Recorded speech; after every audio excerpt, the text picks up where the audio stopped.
जय संविधान, जय भीम, महात्मा गांधी की जय, गोडसे मुर्दाबाद। रिपब्लिक इंडिया में मैं पहले अपने से प्रश्न पूछ रहा था, आज अपने दर्शक श्रोताओं से और देश से एक प्रश्न पूछना चाहता हूं। Nation wants to know. यह प्रश्न है, मैं कुछ कह नहीं रहा हूं, केवल प्रश्न है। क्या भारतीय जनता पार्टी हिंदू विरोधी पार्टी है, सनातन धर्म विरोधी पार्टी है?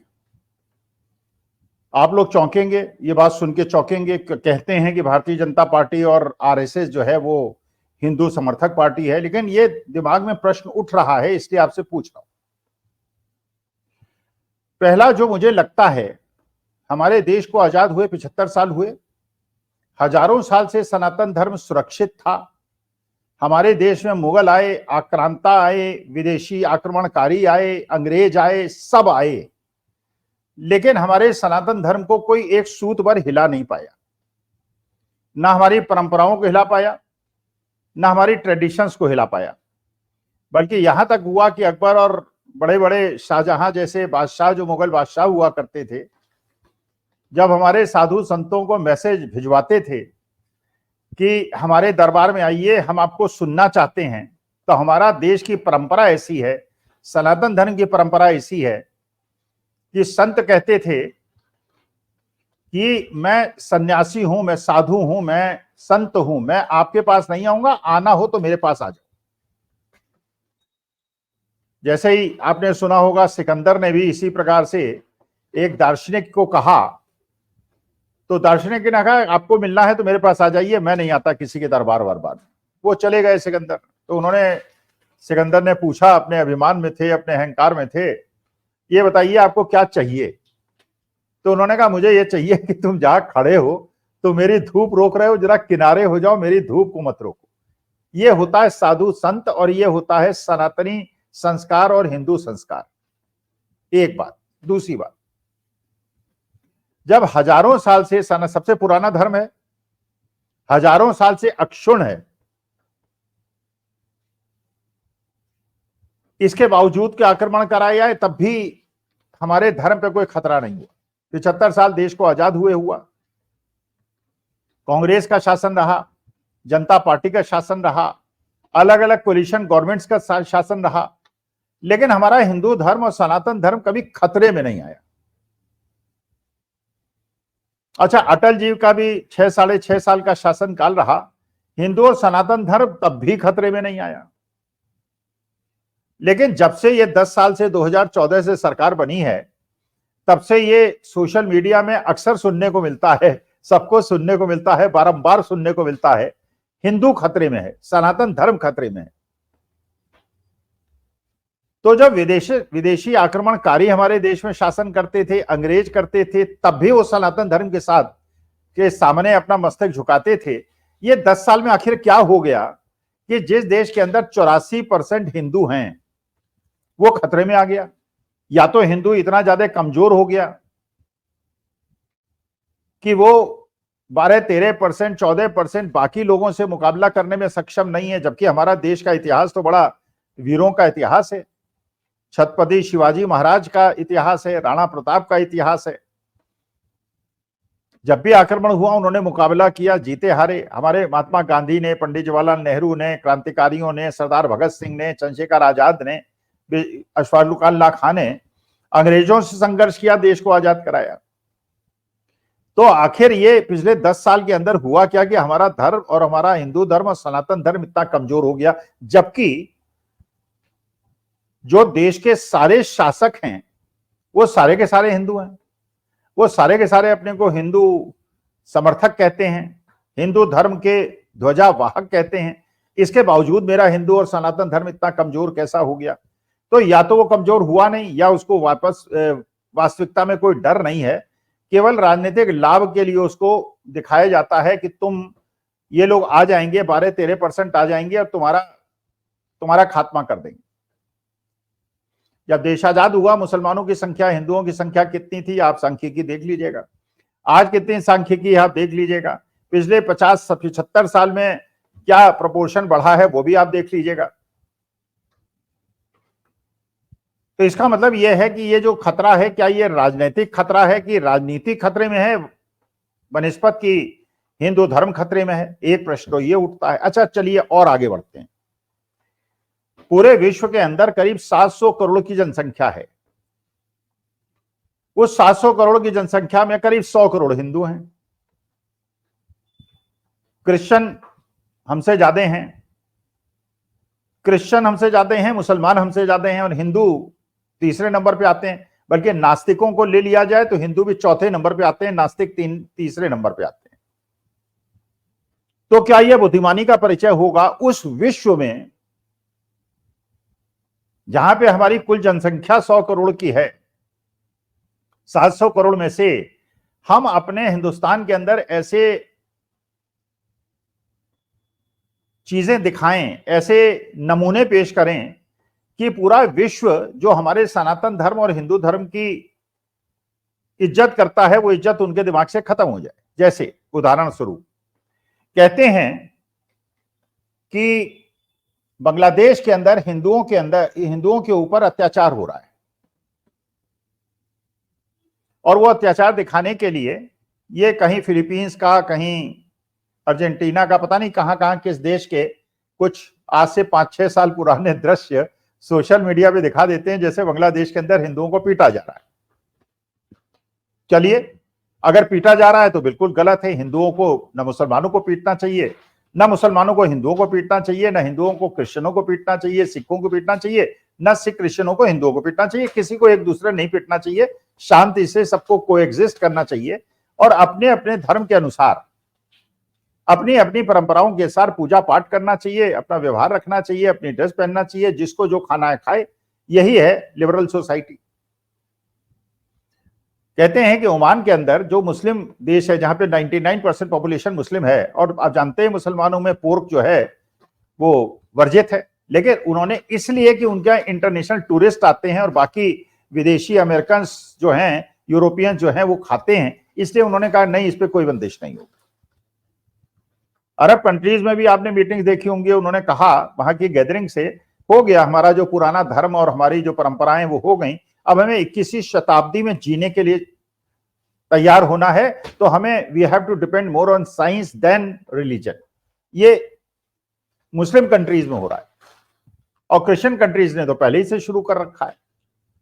उनके यहां तो सर्वाइवल ऑफ द फिटेस्ट है। जो मल्टीनेशनल कंपनीज हैं उनके सीईओ जो हैं ज्यादातर हिंदुस्तानी हैं और हिंदू हैं। इसके बावजूद वो भेदभाव नहीं करते, इसलिए कि आप मेजॉरिटी में नहीं हैं, आप माइनॉरिटी में हैं, आप ब्लैक हैं, आप मुसलमान हैं, आप हिंदू हैं। उनके लिए मतलब ये है कि क्या आप देश का शासन चला सकते हैं, जिसका उदाहरण है अमेरिका के अंदर बराक हुसैन ओबामा को 2 बार राष्ट्रपति बनाया गया, ब्लैक थे, आधे मुसलमान थे। ऋषि सुनक को प्राइम मिनिस्टर बनाया गया, यूके के अंदर हिंदू थे, सनातनी थे, भगवान के मूर्ति पूजक थे, लेकिन इसके बावजूद क्रिश्चियनों ने उनको जिताया, इसलिए कि वो अर्थशास्त्र के जानकार थे। अच्छा,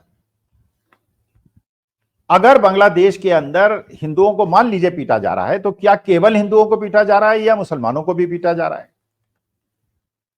अगर आप आंकड़े निकालेंगे या बांग्लादेशी किसी भी विशेषज्ञ से बात करेंगे, तो वो ये कह रहे हैं कि यहाँ पे जितने हिंदू मारे जा रहे हैं या पीटे जा रहे हैं, उससे 10 गुने मुसलमान पीटे और मारे जा रहे हैं। वो इसलिए ऐसा हो रहा है कि वहां पे 2 राजनीतिक गुट हैं, एक शेख हसीना का है और एक बेगम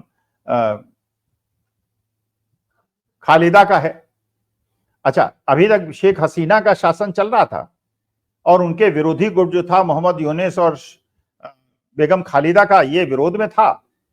जब 2 बार सत्ता आ गई तो उसके बाद शेख हसीना थोड़ी तानाशाह प्रवृत्ति हो गई, उन्होंने जो बनाया किया, तो उसकी वजह से जो खालिदा थी और जो मोहम्मद यूनुस थे, वहां पे एक प्रकार से शेख हसीना को निकाल दिया गया। और बांग्लादेश के अंदर जो विद्रोह है, बेसिकली जो विद्रोह है वो हिंदुओं के प्रति नहीं है, वो शेख हसीना के समर्थकों के प्रति। शेख हसीना के वो भी लोग मारे जा रहे हैं जो मुस्लिम है, 98, क्योंकि वहां की ज्यादातर पॉपुलेशन मुस्लिम है, तो मुस्लिम ज्यादा मारे जा रहे हैं, नेचुरल है। और वही हिंदू मारे जा रहे हैं जो शेख हसीना के समर्थक हैं। बेगम खालिदा के समर्थक तो नहीं मारे जा रहे, चाहे हिंदू हो चाहे मुसलमान हो। और इसलिए और ज्यादा वहां एंटी इंडिया फीलिंग बांग्लादेश के अंदर पनप गई है, क्योंकि शेख हसीना को आपने अपने घर हिंदुस्तान में शरण दे रखी है, जबकि विदेश के यूके हो, यूएसए हो, जो पुराने फोटो खिंचाया करते थे, सेल्फी खिंचाया करते थे शेख हसीना के साथ, उन्होंने अपने देश के हितों को देखते हुए और बांग्लादेश से संबंध बनाने के संदर्भ में उन्होंने शेख हसीना को आश्रय देने से मना कर दिया और हिंदुस्तान ने दे दिया। तो बांग्लादेश के अंदर क्रोध पनपा। अगर शेख हसीना को आज देश से बाहर निकाल दें, भेज दें किसी मुस्लिम देश में, आपको क्या पढ़ना यार, आपको अपने देश के हितों को देखना है, तो शायद आपके खिलाफ जो हिंदुओं को बांग्लादेश के अंदर प्रताड़ित किया जा रहा है वो प्रताड़ना रुक जाए शायद। अच्छा, आगे हमारा हिंदुस्तान जो है, भारतवर्ष जो है, हिंदू बाहुल्य देश है। 84% हमारी हिंदू पॉपुलेशन है। हम लोग मंदिर में पूजा करते हैं, मैं भी करता हूं, मैं भी सनातनी हूं। मुसलमान जो है वो उनका इबादत गृह अलग है, वो वहां जाके अपनी अजान पढ़ते हैं और अपने जो भी पूजा पद्धति है वो करते हैं। अच्छा, सिखों का अलग है, वो गुरुद्वारे में जाके अपना काम करते हैं। तो इसलिए अगर हमारे देश के अंदर जो बहराइच के अंदर हुआ है, इसको अगर उदाहरण माना जाए बहराइच के अंदर, तो जैसे हम लोग बांग्लादेश के वीडियोस को देख रहे हैं, बांग्लादेश की हर टीवी के अंदर और चैनल के अंदर चर्चाओं को देख रहे हैं, ऐसे बांग्लादेश भी देख रहे होंगे, ऐसे ही मुस्लिम कंट्रीज के लोग भी देख रहे होंगे।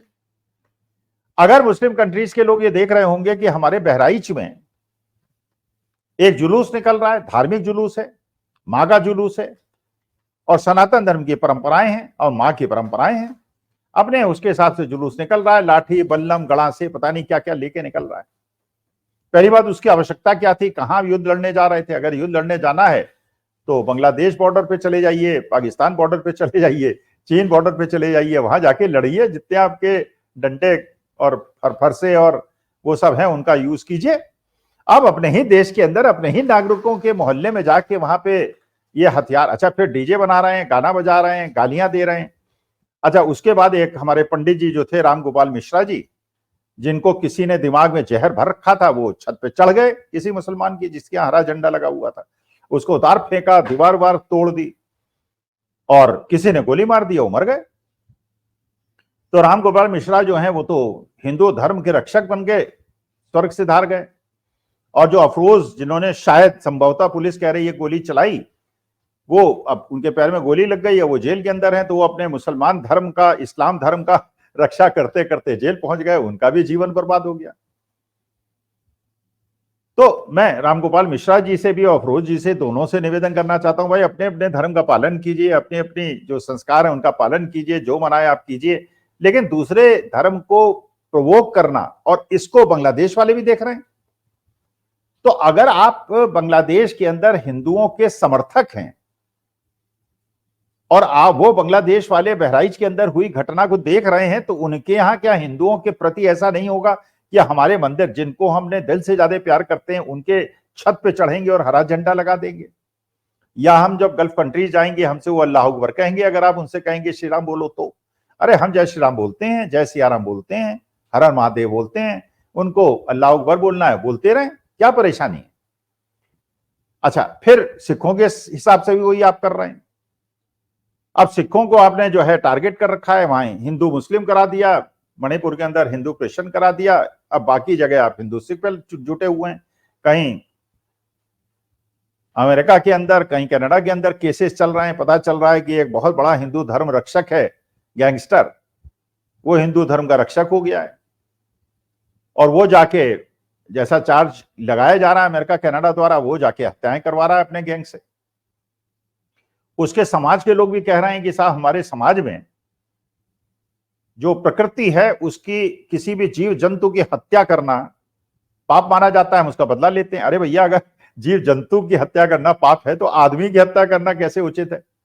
हम भी तो प्रकृति का पार्ट है, हम कौन से विशेष भगवान के संतान है? जैसे हम संतान हैं, वैसे ही ब्लैक बक है, वैसे ही शेर है, वैसे ही हिरन है, वैसे ही बंदर है, वैसे ही कुत्ते हैं, हम भी तो उन्हीं के समान है। अगली योनि हमें क्या मिलेगी हमें क्या पता, सनातन धर्म के अनुसार। और आप कह रहे हैं नहीं, आपने ब्लैक बक मारा तो हम 6 आपके मारेंगे। अरे आदमी को मारोगे तो उतना ही पाप नहीं लगेगा क्या जो ब्लैक बक को मारने में लगा? खैर, अच्छा, फिर ये कहते हैं जब, और चर्चा करो आप लोगों से तो बुद्धिमान लोग ये कहते हैं कि साहब जैसे अमेरिका को पूछने का क्या अधिकार है, अमेरिका ने भी तो ओसामा बिन लादेन को पाकिस्तान के अंदर घुस के मारा था। अरे ओसामा बिन लादेन जो था वो एक इंटरनेशनल टेररिस्ट डिक्लेयर्ड था,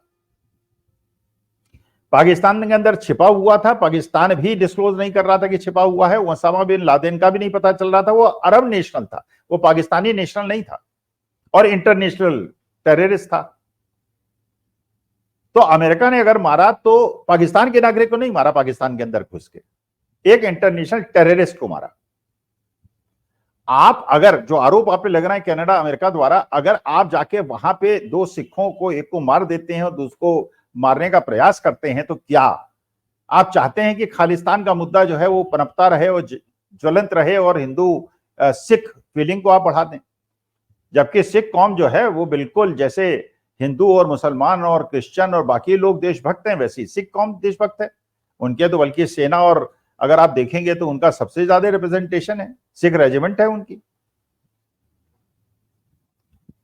अच्छा, जो आप ओसामा बिन लादेन की इन लोगों दोनों से तुलना कर रहे हैं, जो आपने कनाडा में मारा या अमेरिका में डालने का प्रयास हुआ, आपने नहीं, मतलब जिसने भी मारा या जिसने भी प्रयास किया, वो उनका नेशनल है, वो आपका नेशनल नहीं है और वो इंटरनेशनल टेररिस्ट भी नहीं है, वो क्रिमिनल भी प्रूव्ड नहीं है। अगर वो अमेरिकन गवर्नमेंट और कैनेडियन गवर्नमेंट के हिसाब से क्रिमिनल प्रूव हो जाए तो वहां की गवर्नमेंट उसी को वैसे ही जेल भेज देगी। जैसे आपने अपने जिनको हिंदू हृदय सम्राट कहते हैं, जो गैंगस्टर हैं, हिंदुस्तान के आज के सबसे बड़े गैंगस्टर हैं, उनको बड़े सुरक्षित स्थान में तेरे कमरे में सिक्योरिटी के साथ रखा हुआ है जिससे उसे कोई मार ना दे, क्योंकि उसके भी दुश्मन है, जैसे वो बहुत लोगों का दुश्मन है, उसके भी बहुत सारे गैंगस्टर दुश्मन है। भाई वहां तो सर्वाइवल की वॉर चलती रहती है गैंग्स में। तो इसका मतलब यह है कि आप हिंदू धर्म को असुरक्षित कर रहे हैं पूरे विश्व के अंदर। तो क्या भारतीय जनता पार्टी और सत्ता पक्ष जो है हिंदू विरोधी पार्टी है, सनातन धर्म विरोधी पार्टी है? आप बताएं, हिंदुस्तान के अंदर विदेशी कितने रहते हैं और हिंदुस्तानी विदेश में जाके कितने रहते हैं? क्योंकि हमारे यहाँ रोजगार की समस्या है। हमारे लोग जो है गल्फ कंट्रीज में भी रहते हैं, कनाडा में भी रहते हैं, यूके, मतलब हर देश के अंदर हिंदुस्तानियों की भरमार है, पाकिस्तानियों की भी भरमार है, वहां भी बेरोजगारी है और ऑप्शंस मिलते हैं आपको कनाडा में, अमेरिका में, यूके में और बाकी देशों में। लेकिन उनके देश के लोग हमारे यहाँ बहुत ज्यादा नहीं। तो अगर रिलेशंस खराब होंगे तो नुकसान किसको ज्यादा होगा? अगर ये 5 करोड़ लोग जो विदेश में जाके बस गए हैं, जिसमें 4.5 करोड़ हिंदू होंगे, अगर वो हिंदुस्तान वापस आ जाएंगे तो जो रिपेट्रिएशन होता है, जो विदेशी हिंदुस्तान में पैसा वापस भेजते हैं, इनके रुकने से आपकी इकोनॉमिक कंडीशन खराब नहीं हो जाएगी क्या? तो अपने हिंदुओं को जो विदेश में बसे हुए हैं, जो क्रिश्चियन और मुस्लिम देशों में बसे हुए हैं, उनको असुरक्षित करने का क्या मकसद है, ये मुझे समझ में नहीं आता। अभी तक तो हम हजारों साल से सनातन धर्म सुरक्षित है, 75 साल में सुरक्षित रहा, 10 साल से इतना ज्यादा खतरे में हिंदू धर्म कैसे आ गया? जबकि आप ध्वजावाहक हैं, आप तो हिंदुओं के बहुत बड़े शुभ चिंतक हैं। तो मैं एक सनातनी हूं, मैं हिंदू हूं, मैं पूजा पाठी हूं, मैं भगवान का भक्त हूं और मैं हनुमान चालीसा भी पढ़ता हूं, मैं सब कुछ करता हूं, लेकिन मुझे लग रहा है कि ये कैसा हिंदुत्व है जो हिंदू धर्म और सनातन धर्म को पूरे विश्व के अंदर बदनाम कर रहा है। और आज अशफाकुल्लाह खां भी सोच रहे होंगे, अब्दुल हमीद भी सोच रहे होंगे, ब्रिगेडियर उस्मान भी सोच रहे होंगे कि इस देश के लिए कुर्बानी दी है उन्होंने और अपने हिंदू भाइयों के साथ लड़के कुर्बानी दी है।